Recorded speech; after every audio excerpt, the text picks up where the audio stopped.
agent, training expert, and concierge. We also happen to be the region's workforce investment board.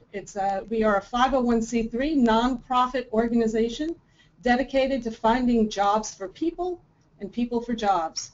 And so basically we are the supplier for both we support both the supply and the demand side of the job equation.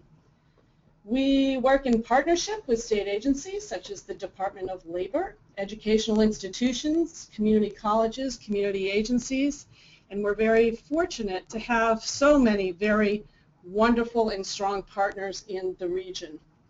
Our business service consultants who work as part of the workforce system here at Capital Workforce Partners and the AmericanJobCenter locations, which are formerly Connecticut Works, are folks who put your tax dollars to work. They're a conduit to all workforce-related resources, and they can connect you to a large pool of middle school job-ready talent. They can also provide a lot of quick turnaround with quality response. So if you have a need, they are out there to help you. Collectively, as a system, we try to make it painless for you. We help you reduce your administrative burdens so you can focus on your business, and we are your adjunct human resources department. So that's a little bit about Capital Workforce Partners, our business service consultant team, and what we are trying to do out in the community to help you as businesses grow and in turn hire more workers. Thank you very much. Harrison? All right, thank you, Sandy. And so we're going to get started and hop right into those top 7 recruiting practices. Starting off with number 1, if you are not currently utilizing your local school and higher education, sometimes higher ed can mean college and university level, but it can also mean the high school level. And so there's definitely some benefits at Career Team. We actually have an intern working for us right now, and it has been an awesome experience. The thing that most people don't tap into are those school contacts. And so doing some recruiting, and all that can simply mean is just giving a phone call to a school, having them connect you with the student services or career services department, and kind of having them walk you through that process. And as Sandy mentioned before, we'll also kind of mention some of Capital Workforce Partners, their services being, you know, another kind of broker between the students or between the job seekers and the employers. Some great things about them is, one of the best things is that they are a groomable entry-level talent. And what that means is that you can actually almost shape and mold that person because it might be their first job. They maybe have never worked before. And you can really teach them the ins and outs of your industry, of your organization, and really almost start them off as a believer in your product and a follower of your mission statement to then, again, kind of groom them. And you know what? The student that we have working with us right now, he's in high school and he's about to go to George Washington University. And so we're excited to see him, you know, kind of here with us just for the summer. But then, you know what? We're really excited that maybe in 4 years when he graduates, he'll be that much more susceptible and already know all about us, so that maybe he wants to work for us when he gets out of college. And so that's kind of what we're doing, is we're trying to build also at the same time kind of that buzz within students so that they kind of look to us and look to our organizations as they graduate from high school or as they graduate from college. Of course, as you know, most high schoolers are obviously, they're not necessarily millennials anymore, but they are in that Gen Y, or sometimes even people say, what's the next generation after that? Maybe a Gen Z, and we'll get into generational things in a little bit. But, you know, they are tech savvy and they are social media savvy. And so, you know, most of them or some of them were born with a cell phone right out of the womb. And so in that case, you know, they can definitely help us and add a lot of value to our tech department or to our social media department, so that just in case, you know, I know that I can give it to our intern and say, hey, can you go on Facebook and do this, this, and that? And I don't have to necessarily walk him through it or give him any kind of training on that. It already is second nature to him. So that's definitely a nice kind of value there. And then youth internship, again, kind of going with the high schools, is an awesome way to kind of tap into that school student pipeline. And so we'll talk more about that in a little bit, but that being your number 1. Number 2, I'm going to start off and let's get a poll going so we can get some interaction. But number 2 is social media. And so I would like to give you a nice little poll, and I would like to say, what are you currently using for your social media recruiting? right? So, and you might not be using anything, and that's perfectly fine. But what are you currently using to recruit new talent, to recruit new people to come into your organization? And now, not necessarily maybe working with a partnership or working with in a sales capacity, but more into a recruiting. So again, that poll is open, so if you want, just choose what your answer is. So some of you, and I'll kind of go through each one of these in a little bit, but it looks like so far, based on the people that have been answering, and we'll give you a couple more seconds to answer, but it looks like a lot of you are leaning towards LinkedIn, which is obvious because LinkedIn is our social media site for business. Looks like we have a few on Facebook, a few on Twitter, and then there's some using none, which is perfectly fine. And none to Instagram. I actually threw that in there just as kind of to see if anybody would answer Instagram, but perfectly fine if you're not using any of them. So again, the biggest one being LinkedIn, so let me close that poll for you. Thank you guys very much for interacting with the poll. But LinkedIn being the #1, and so I wanted to take you through, and I just want to show you really, really quickly, career team, we're currently actively, I would say, always hiring and always in the market, and so what I exactly do as a recruiter, as somebody who's looking for the next talent, is I go onto my LinkedIn homepage, right, and I simply just go to the top and go to this search bar, right, and so I'll actually zoom in a little bit so we can make this bigger, but I actually go up to this search bar and type in the exact person that I'm looking for, or the exact title that I'm looking for.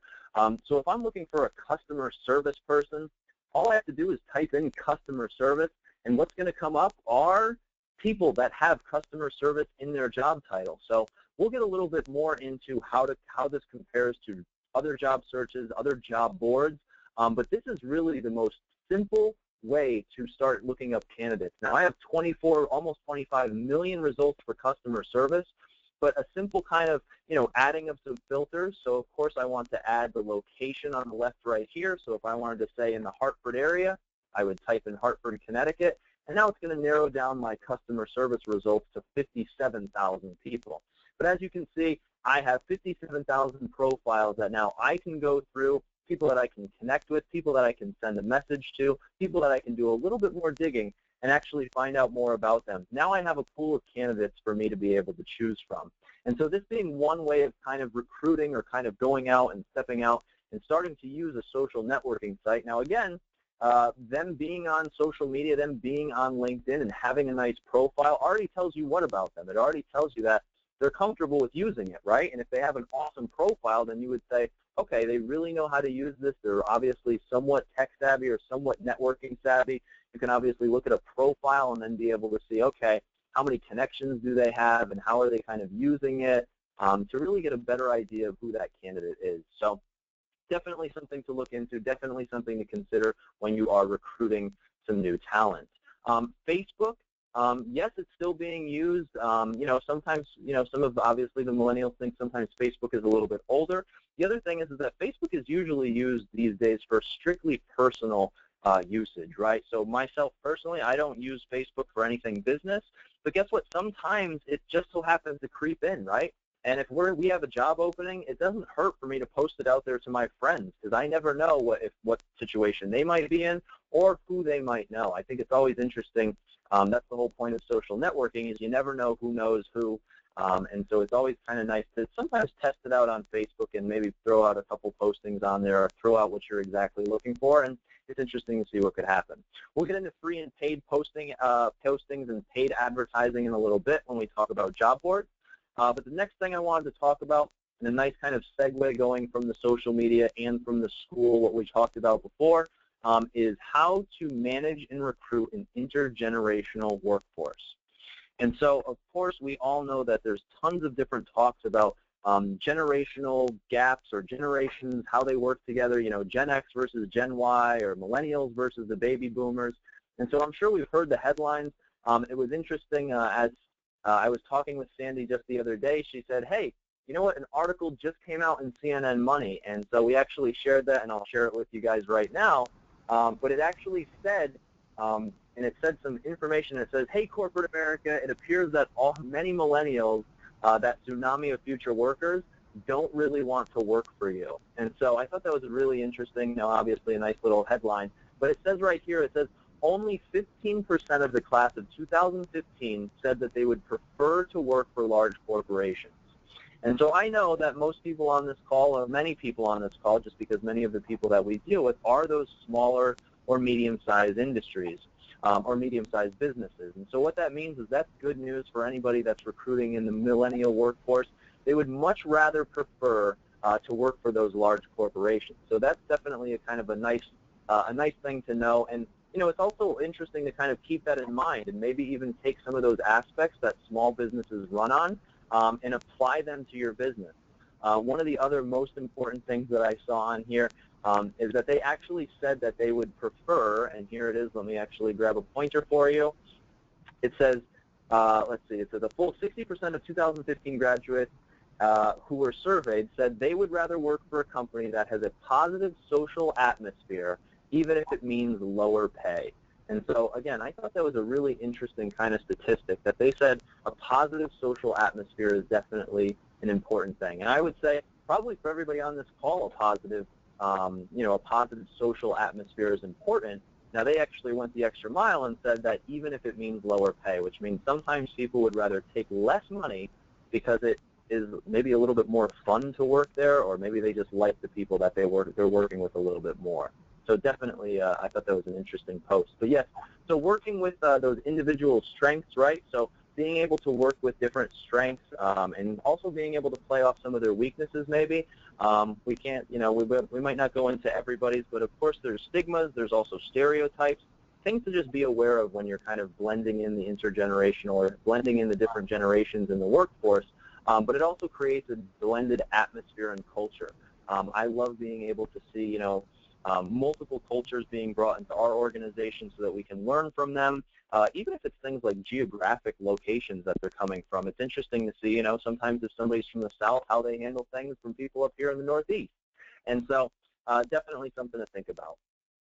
All right, number 4, where to advertise your posting. So we touched on it a little bit in social media, but, you know, where do you advertise these postings? So instead of kind of using LinkedIn to do it as a social way or in a networking sense, there obviously are some of the top job boards out there. Indeed, I put on there Monster, Craigslist, Career Builder, ZipRecruiter, and then there's also a lot of niche job boards, right? Industry-specific ones, whether it's specifically for medical or IT or specifically maybe even for different demographics like veterans. So there's definitely some a lot of different job boards that are out there. And so what I did was I kind of just wanted to actually put these numbers right next to them, right next to all of those options, because I think it's interesting to see how different pricing models go. And so again, because we are small and medium-sized businesses mostly on this webinar, you know, obviously money is always something to consider when recruiting people. The other thing to consider is time. I know that we have done both paid and also unpaid listings or postings for jobs. And so here's how it usually goes. If I go on to Monster and I pay, as you can see right here, $290 for a 30-day posting, I'm going to probably get 1,000 different resumes from everybody and their mother. And then not only did I pay that $290, but then I also have to take time and sort through every single resume and look at what I like, what I don't like, and now I'm talking and now I'm wasting some of my time, which is obviously a very valuable thing to everybody on this call. But now think about that I am actually wasting some of my time. And so it's definitely something to consider, especially when we went on LinkedIn and it literally took us 5 seconds to pull up some much more qualified candidates rather than having everybody apply who might not be qualified. So again, I'd like to actually start off with another poll or go to another poll. And I'd like to hear from you guys. What are you currently using? Or maybe just let's say like this, what is your favorite, let me see, I lost my polls for a second. So let me share with you, what is your favorite job board? What is your favorite job board? Okay, what is your favorite job board? And I already know kind of what probably the favorite will be, but I'd still like to hear from you guys what you guys use. All right, so what is your favorite job board? Mind you, let's not think about the price, of course. But sometimes the pricing and sometimes the the pricing is obviously, it's funny. Sometimes the pricing directs you guys to what is the most popular, which is interesting. So it looks like out of the few, so it looks like we have a pretty good amount of people that are actually voting, so that's good. But it looks like, yes, the majority, 56% of you have voted for Indeed as being your #1 job posting site. I would agree. I would also say that that's probably where the most action is going on around the country. Indeed is definitely taking their place on the job board market. It looks like Career Builder is coming in second place. 17% of you have said that Career Builder is your favorite. 6% go to Monster, 6% go to Craigslist, and 17% go to Other, which could mean some of those other ones that we had up on the previous slide, which were some of the niche job boards, maybe ZipRecruiter, maybe even CT.jobs, or maybe your local job board for whatever you might use. And so great. Thank you guys very much for participating in our poll. All right, so let me pull up that last slide that we had up. All right. Actually, you know what else I'll do? Is I also want to go to the chat room. I'm kind of just looking through the chat discussions right now. Does anybody have any questions or comments, things that they would like to add to anything that we have gone over so far as job boards, as far as social media? Any comments or feedback based on some of those things? Maybe it's likes, dislikes. The other thing that I just wanted to mention, now that we're talking about the job boards, one of the job boards that I had on there, and feel free again to chat with me, but one of the other things that I wanted to mention, one of the other job boards that's on here is Craigslist. And Craigslist is, I think Craigslist really has a bad rap. I actually go and I teach a lot of job seekers. I actually go in and teach them on LinkedIn. And I've been asking and incorporating this. I always try to get a feel for how do people view Craigslist and do they even use it. And it's pretty interesting. I've been doing a lot of research on it. I actually went on to Craigslist and did it in the Hartford area, and I saw that on a daily basis there's about 500 job postings on Craigslist just in the Hartford area, which is a lot, right? 500 job postings just in the Hartford area. So I thought that that was pretty interesting. Now, I know that some people do also have again, there's kind of that stigma about Craigslist. I know, people have heard of like Craigslist killers and all those crazy things that could happen on there. And I really think they've gotten a bad rep just because, think about how many good things come out of Craigslist, how many transactions. I would argue that there's probably at least 1 million transactions on Craigslist every month. And for you to then go and pick out maybe the 1 or 2 instances that happen a year, there's probably a pretty good ratio of, I would say, good to bad things happening. And I think most of us can do our good kind of due diligence in looking people up and making sure that they actually are legitimate, or making sure that as far as our job seekers are concerned that they actually are credible sources and credible employees. Now, the one that I do want to direct your attention to the most, and that is because we are heavily involved in it, is CT.jobs. And if most of you don't know about it, as you can see, there are a few free things on here on this list, and CT.jobs is, I put free and a plus sign because CT.jobs does have a lot of things, have a lot of extra resources and a lot of extra, I would say not bells and whistles, but a lot of extra services that are involved in CT.jobs. And so I'll kind of show those to you a little bit more on the end. We'll pull up that website for you so that you can kind of see how it goes. The cool thing about CT.jobs is that they also do have a lot of check and balances too. So unlike kind of a Craigslist where anybody and anything can post a job for anyone, and it's a little, it gets a little bit more spammy, right? And sometimes there's efforts to solicit an email address, and thank you guys very much for your input on that. But yes, so I think that CT.jobs does a great job with kind of filtering out and making sure that it is a reputable organization, a reputable company, that has those good standards in their hiring practices. So something to definitely think about when you're choosing kind of those other guys that are out there, or a Craigslist that is, and for the most part, it is a free and you can post within seconds. But that might not be the best. You're also going to get, again, a flood of people and spam and that kind of thing. So interesting. Just a good thing to kind of think about as you're kind of navigating through those job board waters. All right, let's finally move on to number 5.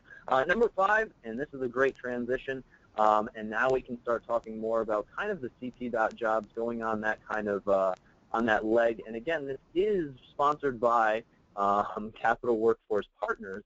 And so again, I'd like to kind of hand this over to Sandy to talk a little bit more about what is involved with these services in the public workforce system to just give you a better understanding. I know that just a little information about myself. I had no idea what workforce development was before. I had a marketing company. I hired about 8 different people for my company, but I never once thought of going to Department of Labor or going to an American Job Center and actually seeing, who's out there that maybe is dislocated, or maybe somebody that just got laid off that's fresh off of, a big company. I never thought that there was a place that I could go to for that. And so I love being able to partner with, Capital Workforce Partners and hear about some more of their offerings. So let me hand it over to Sandy to tell you a little bit more about that.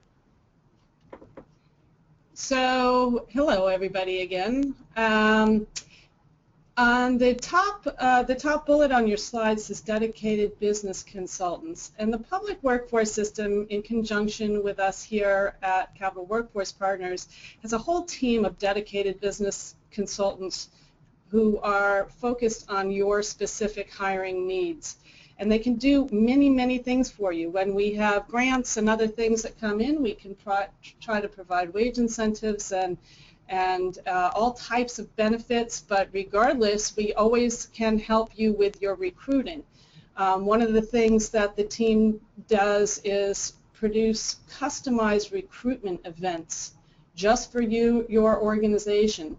If you have, a big hiring need coming in and you have multiple people you need to hire, multiple positions, we can hold those events at our location, at your location, at a third-party location, but we're your partner in helping make that a reality for your organization. So if you do have a customized recruitment need, the folks both at in the American Job Center and Department of Labor are wonderful at helping that recruitment event come to a reality.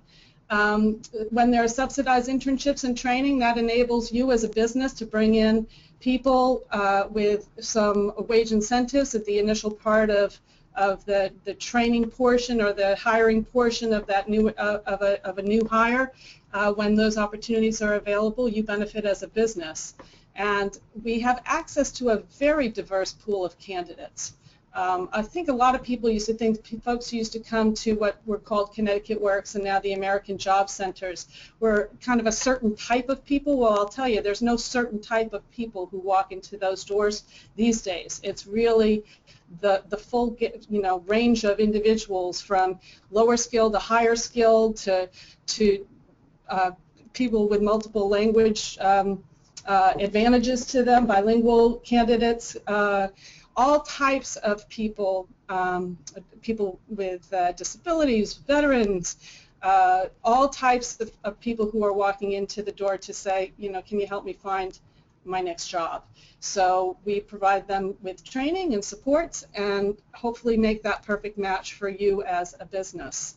There's a multiplicity of free services available at the American Job Center, and we do hope that you're taking advantage of those services. And we also have some services that we provide online. Do you have the next slide up there, Harrison? Yep, there you go. So if you're wondering, by the way, what the American Job Center is, it's actually a wonderful partnership between the workforce system, the Workforce Investment Board system, of which Capital Workforce Partners is part of, and the State Department of Labor. So we partner to provide you the services that you need as a business, and then also to provide individuals with training and supports that they need to be marketable in the job market. So the American Job Center is nothing more than a most wonderful partnership between not just the Department of Labor and Capital Workforce Partners, but a number of community-based agencies, educational institutions, and for-profit organizations such as Career Team, KRA Corporation, who's doing a wonderful job working on the front line with folks in our centers. So that's the American Job Center, and I just wanted to take a minute out to explain that. And then there is some stuff online that we offer that's of benefit both to individuals and businesses. And let's go to the next slide. So if you go to capitalworkforce.org and you do a /find jobs, so capitalworkforce.org find jobs, you'll get to a site that has all those wonderful job search engine tools that Harrison was talking about earlier, Monster and Career Builder and Indeed, but it also has the two state benefit job search tools right at the top of that page, which is the searchable job listings. We didn't talk about that. The Connecticut Department of Labor actually organizes the job openings that are submitted to Connecticut CT.jobs and organizes them by geographic location, which is kind of a neat thing if people want to kind of stay close to home and want to know what job opportunities are close to them. That listing on the top left-hand side of the page will get you to that, and on the right-hand side will get you to CT.jobs. Now, these are benefits primarily for the job seeker, but I just wanted you as the business folks to understand that we provide this visibility to, and the number is over on the left, 88,000 users a year. So that's quite, that's all, it's just there. So, it's a benefit to you as a business in the North Central Connecticut region. Also on that page, that virtual career center is we'll promote any job fairs that are going on. We link to those customized recruiting events we were talking about earlier, so that if you're hosting one of those, we can get you in front of these 88,000 users a year, 7,000 a month. It's a good visibility opportunity for businesses, and it's a good tool for job seekers because it puts a lot of things that they need all in one place. So that's what, so we encourage you to go to capitalworkforce.org, but also /find jobs to see what kind of, to see the tool that's out there. Harrison? All right. Well, thank you very much. And yeah, no, again, I mean, those numbers are obviously those are some great numbers, and I know that there are, again, just to reiterate what Sandy was saying, there's a diverse pool of candidates, and there's a lot of different services that I think, frankly, are still being very underutilized by the community and by everybody out there. Okay, so awesome. So let's go to our number 6. And number 6 can kind of piggyback based on some of those, those recruitment events that we were just talking about that Capital Workforce Partners actually organizes for the employers. But there are a lot of other career fairs out there. There's a lot of other activities that you guys can be a part of in the community to really just get engaged. And so, it's important for you to kind of think of which ones net the best candidates, where can you find recruitment events, and where can you find those upcoming events. So as we just said, CWP does have a lot of their own services that they can help you out with. And then if you want to, and again, I also teach a lot of job seekers, and I tell them to go on these same websites to figure out where those places are and where they can go and start meeting employers, where are employers hanging out. LinkedIn, joining different groups on LinkedIn. I know that there's a lot of different networking groups on there, and whenever they have an actual physical networking event, you know that they're going to advertise it on LinkedIn and inside their group, and so it's a great place to kind of find that at. Chamber of Commerce, if you are a part of your local Chamber of Commerce, I'm sure they're already letting you know about their events and wanting you to be a part of them, wanting you to sponsor them. But there's also a lot of good free events that are going on at the chambers, whether it's an after-hours thing or whether it's just a big expo for different jobs, for job seekers, for employers, for partners. But the other one that a lot of people don't use enough of is Meetup. And Meetup is an awesome website if you haven't heard of it, but Meetup is a great place where you can find a group just pretty much about anything. And you can use that. There's a lot of professional networking groups, but there's also a lot of personal, hobby groups and that kind of thing. And you never know. I mean, I always think it's interesting. If you know the kind of person that you're trying to recruit, it's sometimes interesting because if they have the same characteristics as something maybe that they do it for as a hobby, if they're an outdoor enthusiast, if they're somebody who loves to go, let's say, whitewater rafting, you know that they're probably somebody who is pretty motivated or somebody that enjoys a challenge or somebody that likes taking risks. And so sometimes you can kind of cross them and see what skills match up or what activities match up with those people. But like I said, Meetup is a great resource for that, meetup.com, and it also has just some general, almost similar to a chamber of commerce, but without the fees and without having to pay for it. There's a lot of networking events and business things going on there. Again, just to kind of harp on that also, I just heard of it the other day. Somebody was saying that, oh, I'm really looking for, it's so hard to find a good tech person. It's so hard to find just such a good tech person, somebody who's really computer savvy, somebody who's a really good programmer. We're looking for somebody who's good with code. And they said it's so hard to find one. And I said, well, have you ever been on Meetup?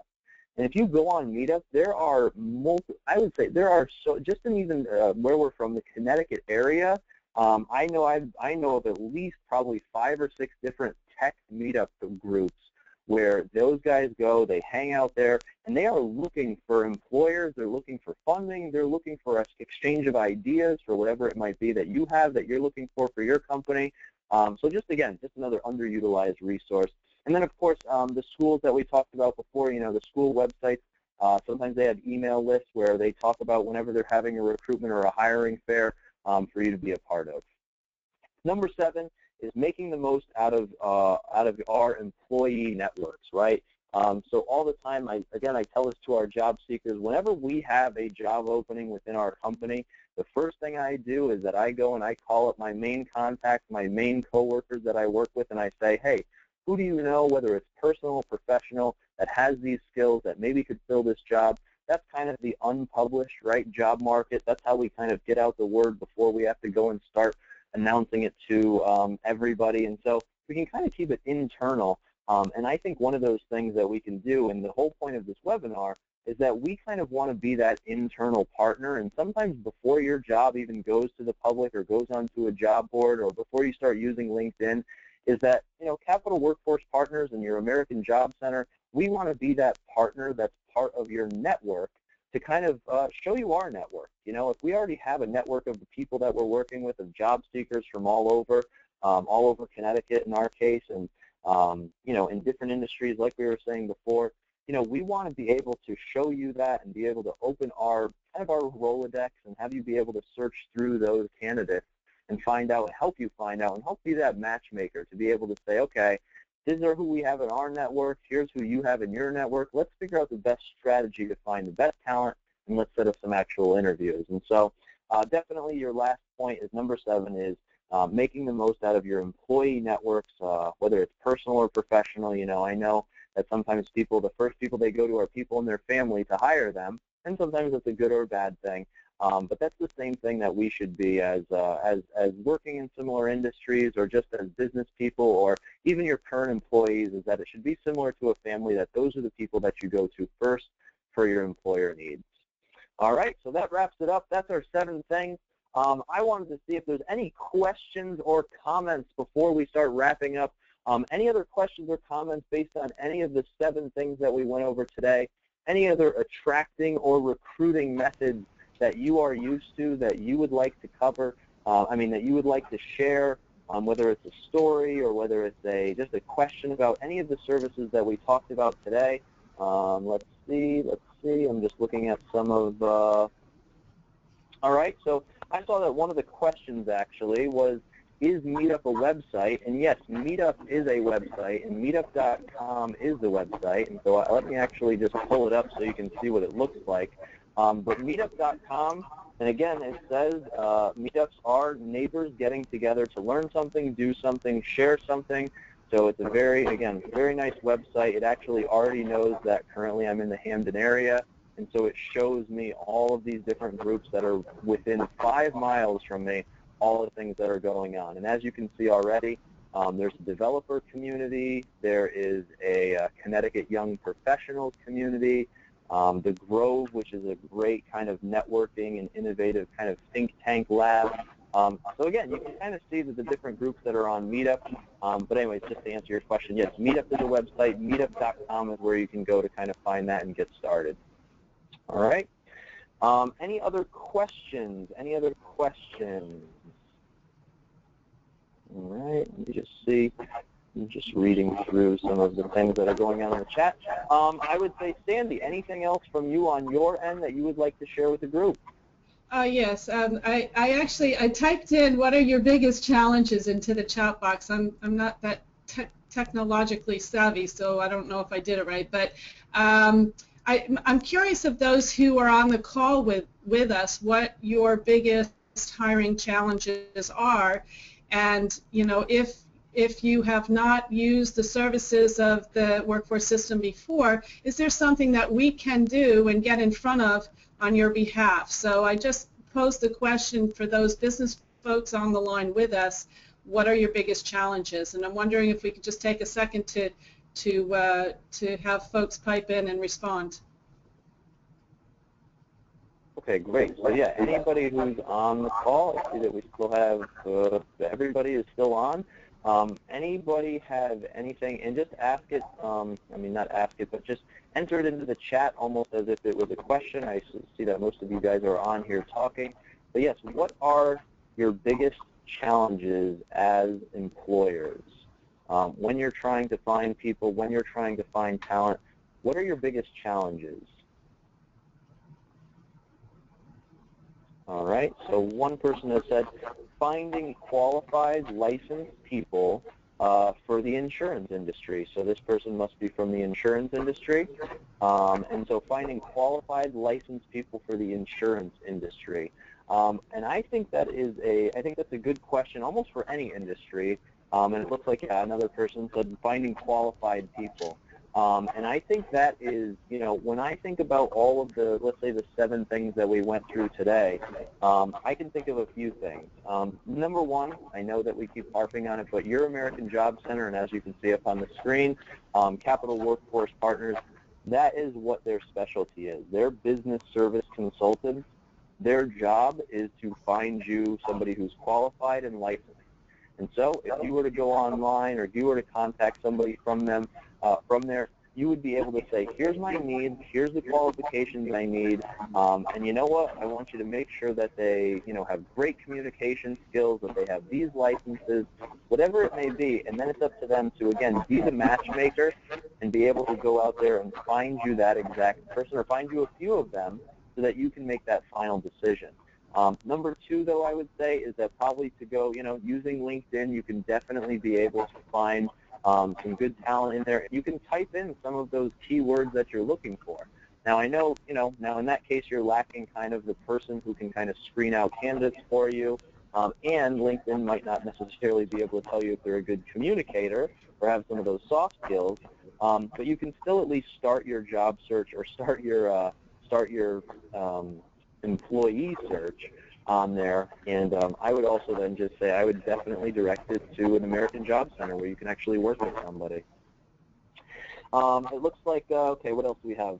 Another challenge that we have is hiring younger individuals who can handle today's business world, where they lack experience but need the correct attitude. So I think that is a very common theme that we do see. Hiring younger people, yes, they might not have the experience that we would like them to have. It definitely takes, and I would go back to almost my earlier slide where I mentioned about them being groomable, right?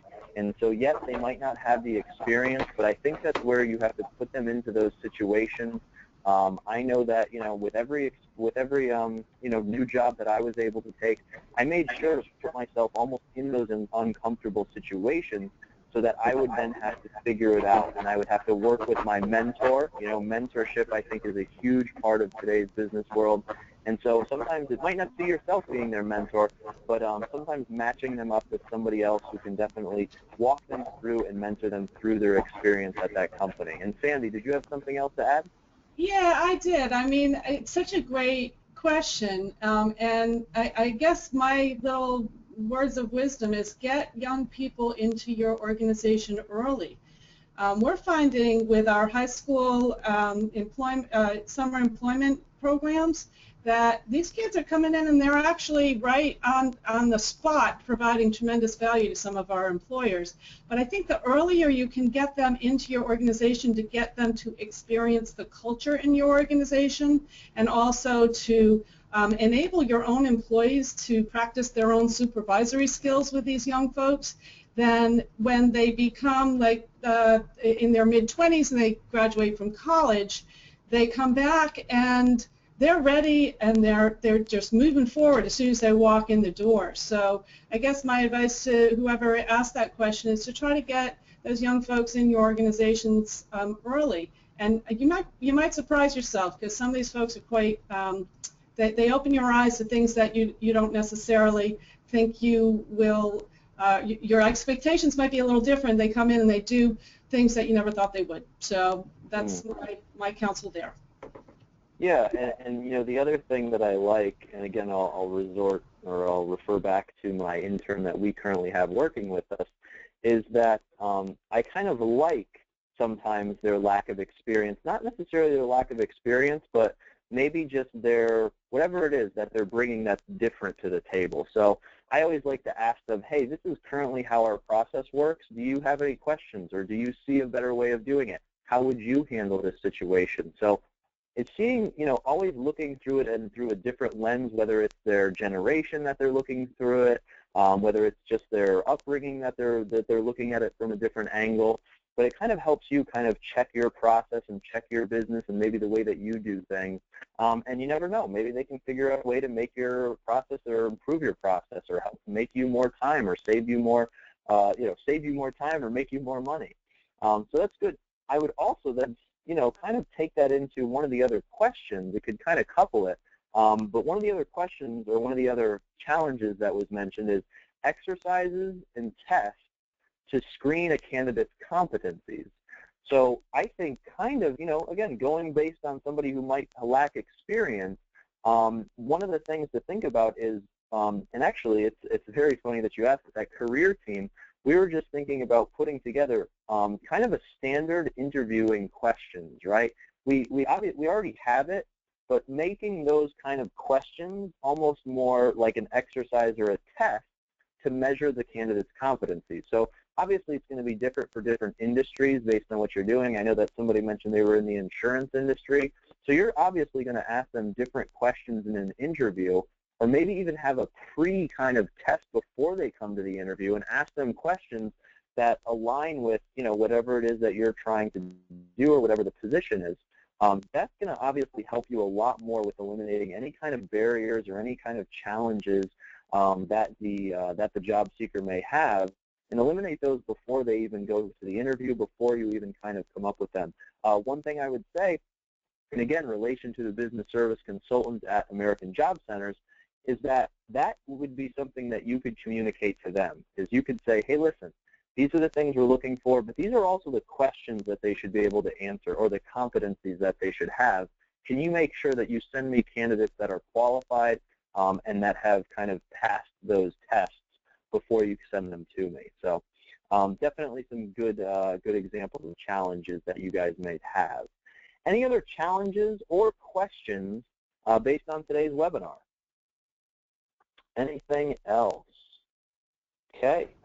All right. I wanted to just, I guess I wanted to thank you again for your time. Thank you for taking time out of your day. I hope that you guys got something out of this. I hope it was informal. You're welcome, everybody that's saying thanks. And so I just wanted to make sure that it was an informal thing. We will be having our second part of this webinar series, how to retain that talent. That will be coming up in June, and you will be definitely getting an email invite for that as well, so you can join us again and share some more information about, once you have that good talent, how do you actually keep them in your organization, and what can you do to kind of groom them a little bit more, and to make sure that that talent doesn't maybe go to the competition, and make sure that they actually are excelling in the position that you've granted to them. So thank you all very much. Sandy, any last words? Yeah, just one quick little ad for the website address at the bottom, capitalworkforce.org/biz for businesses. If you go there, you will get access to all of the different benefits and services that are available to you. You can go through the menu and decide what's right for your organization. So I encourage you to do that. And if you give me about another 5 more minutes, I'll also provide a link at the top of the page if you want to make sure that we cover a certain topic in a future webinar.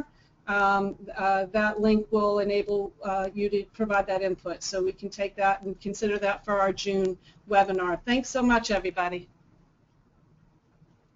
All right, thank you guys very much. and we will see you next time. Have a good day, everybody. And by the way, as Sandy was saying, we'll be on the chat for a little bit longer if you guys have any questions or want to have any discussions about anything we talked about. Thank you all.